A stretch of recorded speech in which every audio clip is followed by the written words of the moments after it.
Bonjour à tous et bienvenue dans cette nouvelle vidéo. Le brouillage est une menace qui touche absolument toutes les technologies sans fil. Aucune technologie n'y résiste. C'est le talon d'Achille de toutes ces technologies. Est-ce que malgré tout, lorsque l'on se trouve dans une situation où l'on est brouillé, est-ce qu'il est possible, quand on a un réseau PMR utilisant des talkie-walkie de ce type-là, d'émettre quand même un appel d'urgence malgré le fait qu'il y a un brouilleur à proximité et donc que le poste soit complètement sourd? La réponse est oui, on peut émettre un appel d'urgence, mais pas dans tous les cas. Il y a certaines configurations qui vont fonctionner, d'autres qui ne vont pas fonctionner. C'est ce que je vais vous montrer tout de suite dans cette vidéo. On y va, c'est parti. Et juste avant, générique. Le développement électronique de l'idée jusqu'à la conception du produit, mais aussi le décryptage des ondes radio, autant d'expertises qui sont celles de notre invité Louis-Éric Hervé.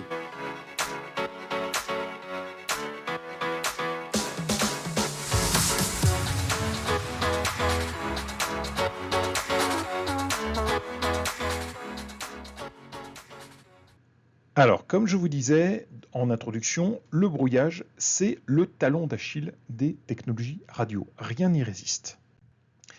En effet, le brouillage, c'est ce que j'appelle la solution du pauvre. Aujourd'hui, vous avez des systèmes qui vont être de plus en plus complexes, des systèmes radio, Wi-Fi, 3G, 4G, 5G, bientôt 6G qui va arriver dans quelques années. Et malgré ça, pour s'attaquer à ces technologies, soit il faut avoir des grosses compétences techniques, soit on utilise simplement un brouilleur. Un brouilleur, typiquement, c'est un truc qui ressemble à ça. Alors, il y a différentes gammes de brouilleurs à différents prix, mais grosso modo c'est peu cher. Il faut savoir qu'il y a quelques années, moi j'en avais acheté un, je l'avais payé 30$, j'avais 12 ans à l'époque, ça marchait très bien. Aujourd'hui ça vaut un peu plus cher, ça doit valoir quelques centaines d'euros.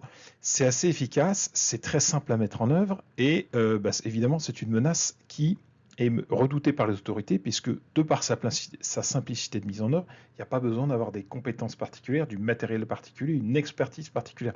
Aujourd'hui, quand on veut faire de l'interception, extraire des clés, extraire des données particulières, intercepter des communications, c'est compliqué. Quand on veut les brouiller en utilisant un simple brouilleur, c'est hyper simple. Il suffit d'acheter ça pour quelques dizaines ou quelques centaines d'euros et vous rendez inopérant la plupart des appareils sans fil. Donc, tout ce qui va être réseau PMR, les Wi-Fi, le GPS, tout ce qui est 2G, 3G, 4G, donc tous les smartphones, il n'y a plus rien qui marche quand vous êtes à proximité d'un brouilleur.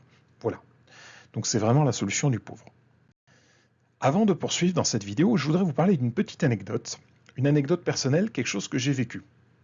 Pour ceux qui me suivent sur cette chaîne, vous savez que j'ai été secouriste à la Croix-Rouge, j'ai fait ça pendant plus de 15 ans, et j'ai fait du coup, j'ai connu des milliers d'interventions à mon actif, puisque je prenais des gardes chez les pompiers de Paris, ou directement au SAMU 92, étant à la Croix-Rouge du 92. J'ai connu une intervention où je pense je ne sais pas si on a été victime d'un brouillage ou si on est tombé sur un type qui avait des brouilleurs, mais on est tombé sur un type un peu chelou. L'histoire se passe il y a pas mal d'années, ça c'était un 14 juillet. Il était grosso modo 3h du matin, le feu d'artifice avait été tiré, la soirée avait été sympa. Nous, on était de garde au SAMU et on est déclenché pour partir, pour intervenir sur un vieux monsieur qui souffre de difficultés respiratoires, donc était littéralement en train de s'étouffer. C'était une urgence vitale. Et on part dans une cité sensible. Alors il faut savoir que le 14 juillet, dans la nuit du 14 juillet, il y a toujours du barouf, des petits jeunes, des petits anges comme on les appelle, qui mettent le feu à des bagnoles, qui crament des poubelles, qui s'en prennent parfois aux services de secours qui passent à proximité. Donc nous, on faisait très attention, on était bien conscient qu'on était dans une zone dangereuse. On arrive sur place, on esquive les poubelles, les bagnoles en feu, les flics occupés d'un côté, les pompiers en train d'éteindre les incendies de l'autre. Enfin bref, je vous passe les détails, les joyeusetés de cette soirée. Et on monte dans une tour, dans un HLM. On arrive donc du coup devant la porte. Un homme nous ouvre la porte, hyper agressif. Je vous attendais. Et il avait à la main un scanner. Donc, clairement, c'était l'époque où on était tous en analogique. Police, pompiers, SAMU. Je crois que la police venait tout juste de passer sur Tétrapol. Et il me semble que tous les autres, on était encore en analogique. Nous, en tout cas, c'était le cas. Donc, le type nous avait entendu à la radio et nous avait scanné. Il savait qu'on venait. Donc un type particulièrement agressif qui nous dit « m'emmerdez pas, appelez pas la police », voilà, assez violent, assez virulent à notre égard. Alors nous, on sait que dans ces cas-là, on est dans une cité sensible. On était le 14 juillet, les pompiers étaient tous occupés à éteindre des incendies. La police était occupée à défendre les pompiers pour éviter qu'ils tombent dans des guet-apens. Et donc on savait que si on demandait police, on n'aurait pas forcément d'équipage. Donc on a l'habitude de gérer ce genre de cas. Les secouristes ceux qui interviennent dans ces zones-là sont typiquement habitués à ce genre de cas. Donc nous, en l'occurrence, on est se calmer les jeux. On sait très bien que si on fait venir la police, le risque c'est qu'on ait une émeute en bas et que la voiture de police finisse incendiée. Et le type avait chez lui, donc on n'intervenait pas pour lui, on intervenait pour son papa qui était hyper mal en point, qui je pense est mort depuis le temps, puisqu'il était transporté par le SAMU quelques dizaines de minutes après dans un état catastrophique. Je vous passe les détails de l'intervention. Il avait chez lui du matériel un peu bizarre, je pense, du matériel d'interception. Moi, à l'époque, j'étais pas trop là-dedans, donc je connaissais pas trop. Et je pense qu'il avait des brouilleurs cachés, un ou des brouilleurs, qui auraient pu nous mettre en difficulté. Puisqu'à l'époque, nous, on avait un portatif un peu comme ça, et que, comme on demandait police quand il y avait un problème, on prenait notre radio, c'était du matériel ICOM en analogique à l'époque, et on demandait simplement à la régulation de nous envoyer de l'aide. Et donc nous, on a réussi à calmer les jeux, mais il se trouve que voilà, ce type, je pense qu'il avait des brouilleurs. Je ne peux pas le certifier, je peux pas en mettre ma main coupée, mais c'était un type très bizarre. Vous savez, le genre de type, on dit, lui, je le sens pas, il y a un vrai problème. Et dans le cadre de cette intervention, on faisait très attention, et surtout, moi, je m'étais dit, zut, si on doit demander du renfort, demander la police, demander n'importe quoi, alors que le type, il allume son brouilleur, on ne pourra pas être entendu, on ne pourra pas entendre la régulation, on ne pourra pas passer de message d'urgence. C'est ce que je pensais. J'ai réfléchi après, en fait, si on va pouvoir, et c'est ce que je vais vous montrer dans cette vidéo. Donc, pour la petite histoire, voilà, c'était la petite anecdote personnelle pour vous dire qu'il y a des équipes de secours qui interviennent souvent dans des lieux sensibles, des cités bien connues, et qu'aujourd'hui elles pourraient se retrouver coupées du monde parce qu'elles n'ont plus la possibilité de communiquer, soit parce que des fois on intervient dans les caves de ces immeubles, donc dans les caves clairement le signal n'y passe pas, et dans d'autres fois il y a usage de brouilleurs. Il y a eu pendant les émeutes l'année dernière en 2023, il y a eu certaines cités qui étaient sous brouillage, typiquement pour que la police ne puisse pas communiquer. Donc c'est une menace qui est bien réelle, que moi j'ai connue sur intervention, dans le cadre de cette intervention, peut-être dans d'autres interventions que je ne m'en suis pas forcément rendu compte, mais donc c'est une menace bien réelle. On continue. Par rapport à cette menace, du coup, le brouillage, on ne peut pas l'empêcher, mais est-ce qu'on peut malgré tout le contrer ? Il existe quelques mécanismes, alors je les ai référencés ici, il y en a peut-être d'autres. C'est ceux que je connais, ceux que j'ai déjà pratiqués sur le terrain, je vous expliquerai. Premier mécanisme, du saut de fréquence, c'est-à-dire la radio saute de fréquence. Ça, on va le trouver surtout sur des radios militaires. Deuxième mécanisme, on peut faire ce qu'on appelle de l'étalement de spectre, du spread spectrum. Le GPS fonctionne comme ça. Il faut savoir que les signaux GPS sont tellement faibles qu'ils sont noyés dans le bruit, et en fait de l'étalement de spectre, et grâce à un algorithme basé sur des ou exclusifs, on arrive à extraire le signal GPS utile qui est noyé dans le bruit. Assez efficace. On peut également utiliser ce qu'on appelle de la formation de faisceau. Ça marche comme ça en 5G, c'est-à-dire qu'on oriente le faisceau dans une direction plutôt que dans une autre. Ce qui permet, par exemple, s'il y a un brouillage qui arrive dans une direction, on oriente le faisceau. Si le device à adresser, il est dans une autre direction, ça permet de se passer de ce genre de problème. On peut également faire du rejet de brouillage. Alors moi, j'ai travaillé chez Safran, pour la petite histoire, et j'avais à côté de moi des gens qui faisaient du rejet de brouillage, donc c'était très intéressant, j'ai travaillé avec eux.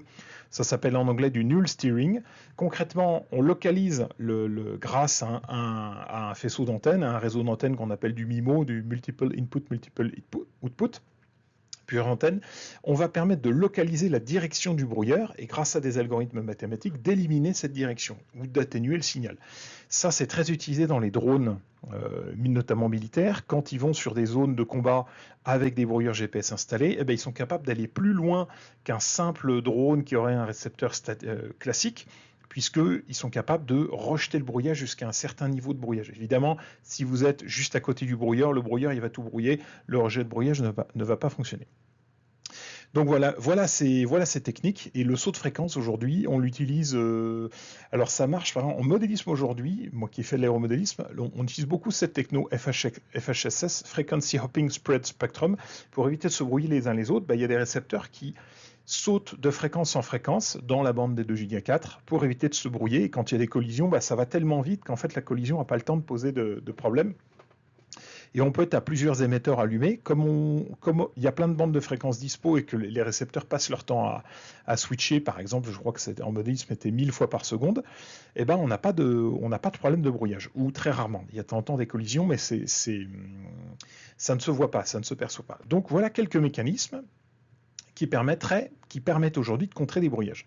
Problème, ces mécanismes, on va les trouver sur des réseaux un peu évolués, en 5G, sur du matériel militaire, sur du Wi-Fi par exemple, mais le problème c'est que les réseaux PMR d'aujourd'hui, ils n'intègrent absolument pas ce genre de mécanisme. Souvent, ils ont une ou plusieurs fréquences fixes, plusieurs quand c'est en mode relayé ou en mode trunk. Ils vont avoir des antennes omnidirectionnelles sur les portatifs. Ça, par exemple, c'est une antenne omnidirectionnelle. Il n'y en a qu'une. Dans la majorité des cas, à ma connaissance, je n'ai pas croisé de réseau PMR qui utilise des antennes directionnelles.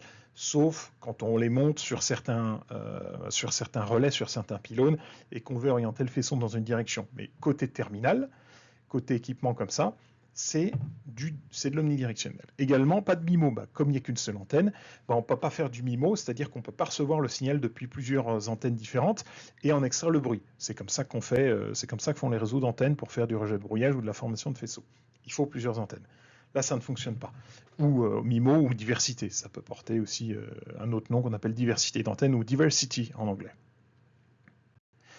Du coup, dans ce contexte-là, vu que les techno-PMR, elles ne sont pas équipées de systèmes anti-brouillage, est-ce qu'on peut malgré tout émettre un appel d'urgence lorsqu'on est en situation de brouillage, et comment? Si oui, comment? Et la réponse est oui, on peut le faire. Comment? Je vais vous le montrer tout de suite.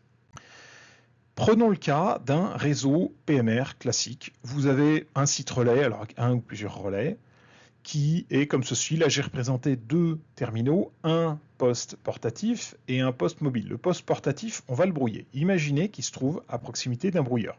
Le brouilleur est allumé, il y a quelqu'un de malveillant, un petit peu comme notre type qu'on avait sur intervention dont je vous parlais juste avant, qui se met à brouiller le portatif.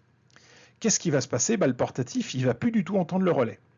Lui, en revanche, le mobile, on suppose qu'il est loin. Il est par exemple à 200-300 mètres de là. Et on imagine que le brouilleur, il porte à quelques dizaines de mètres. Donc, lui n'est pas impacté. Donc, lui, il va très très bien entendre le signal.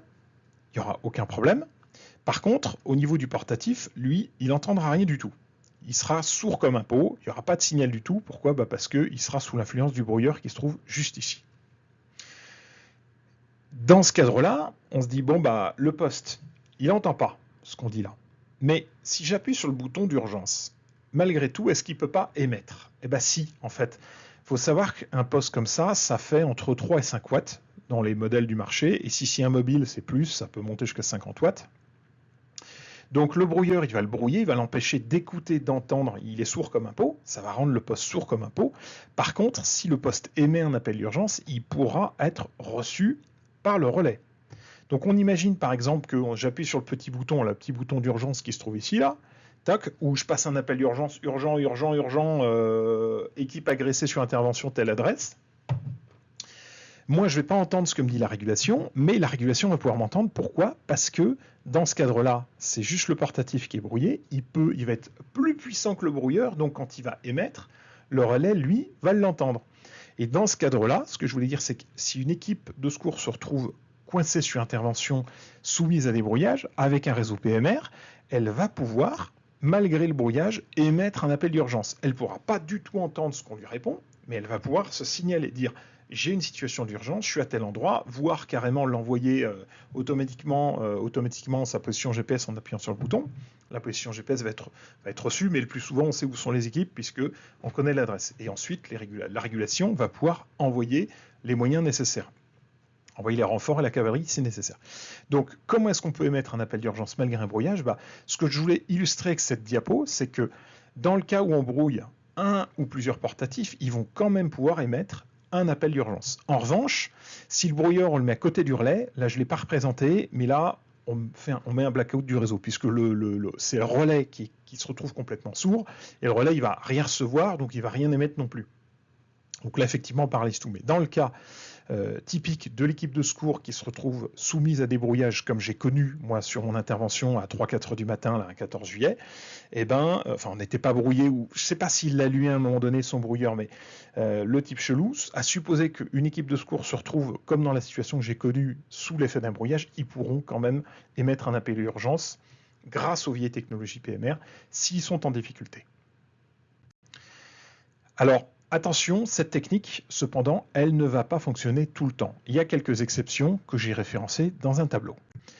Voilà pourquoi est-ce qu'elle ne va pas fonctionner tout le temps. Je vous explique. Suivant le mode que vous avez utilisé, j'ai oublié de représenter l'analogique. Suivant la norme que vous utilisez, ça passera ou pas.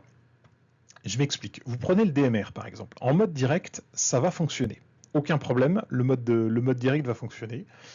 C'est à supposer évidemment qu'il faut que celui qui reçoit le mode direct, il soit en dehors du brouillage. Il va pouvoir vous entendre, il va pouvoir faire ce qu'il faut de son côté pour demander des secours. En revanche, en mode relayé, que ce soit conventionnel ou trunk, ça ne va pas fonctionner. Pourquoi ça ne va pas fonctionner en DMR? Tout simplement parce que le poste, quand il y a un relais, pour qu'il puisse entendre, pour qu'il puisse émettre, il faut qu'il soit synchronisé sur le relais. Le relais, c'est le timing leader, donc c'est le gestionnaire du temps, c'est lui qui impose le timing. C'est du TDMA, double slot 30 millisecondes, et donc il impose, il dit, il y en a un qui va parler sur le slot 1 pendant 30 millisecondes, ensuite c'est l'autre. Et donc, le poste, pour qu'il puisse prendre la parole au moment où vous appuyez sur un relais, il faut qu'il soit synchronisé avec ce relais, qui parle sur le bon slot. C'est pour ça que il va tenter de réveiller le relais, s'il est brouillé, une fois, deux fois, trois fois, il ne va rien entendre, il va se taire. Donc vous ne pourrez pas émettre d'appel d'urgence en mode relayé conventionnel. Idem en trunk, tout en plus qu'en trunk, il faut en plus capter la voix balise. Si vous n'avez pas la voix balise pour vous synchroniser dessus, vous n'aurez rien du tout. En DPMR en revanche, ce n'est pas du TDMA comme en DMR, c'est du FDMA. Donc là, vous allez pouvoir discuter en mode direct sans problème et en mode conventionnel. C'est ce qu'on a à la Croix-Rouge par exemple. C'est du DPMR, donc en mode conventionnel, vous allez pouvoir émettre un appel d'urgence, dire attention, je me trouve urgent, je me trouve à tel endroit, équipe agressée, machin, donner des détails. J'entendrai pas du tout ce que va me dire la régulation, mais le relais, lui, il va l'entendre parce qu'il n'a pas besoin d'être synchronisé, il va relayer l'information à tout le parc. En trunk, en revanche, ça ne va pas marcher parce qu'il y a toujours la problématique de la voix balise. Pareil pour les XDN, ça marche exactement de la même manière que le DPMR, c'est Techno et son cousin. En tétra, ça ne marchera qu'en mode direct.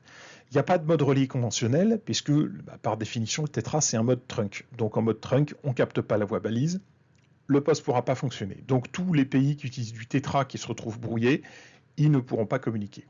Le tétrapole, exactement pareil, ça ne fonctionnera qu'en mode direct. Et pour tout ce qui est 3G, 4G, à ma connaissance, il n'y a pas de mode direct.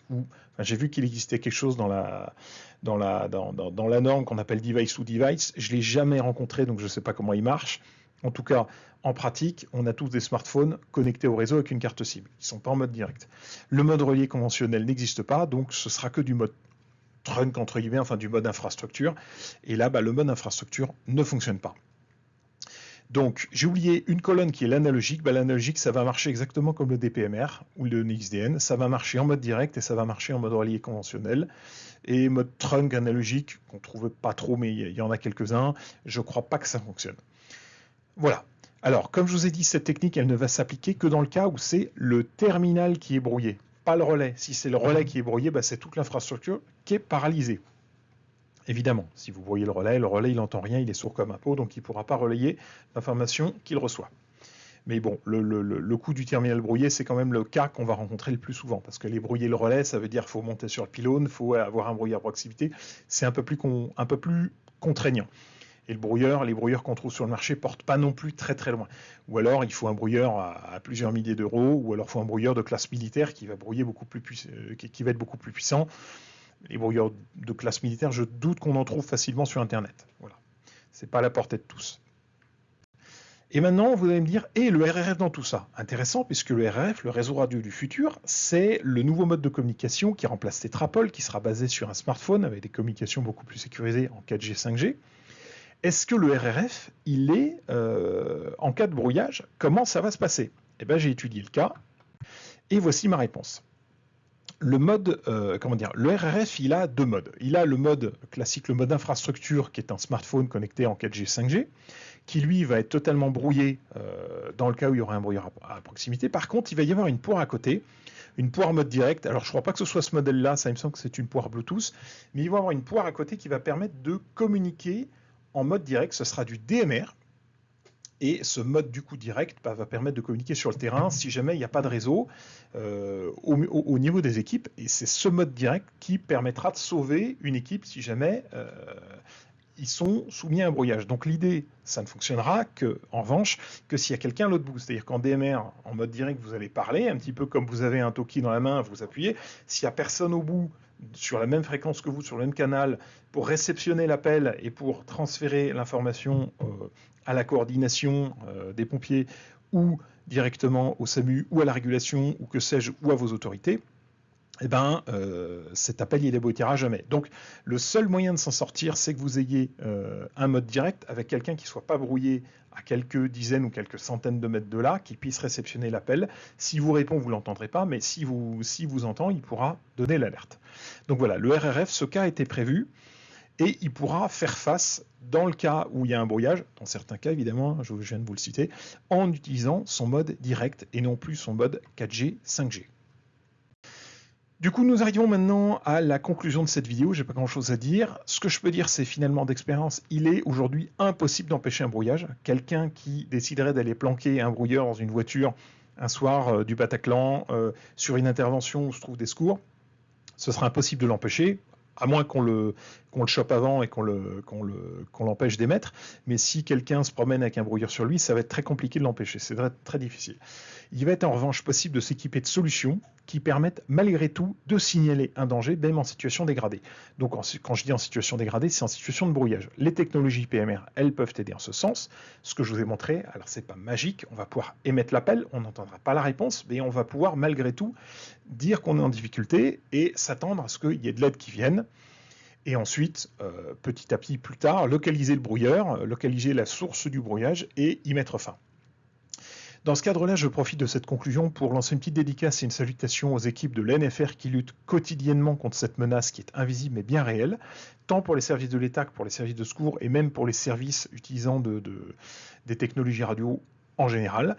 Donc merci à eux. Je vois passer les publications régulièrement, que ce soit sur leur site internet, sur LinkedIn ou sur YouTube parfois, des vidéos qui relatent des histoires de brouillage. Donc merci à vous, merci à tous ceux qui regardent cette chaîne. Je sais qu'il y en a plusieurs de la NFR qui me suivent.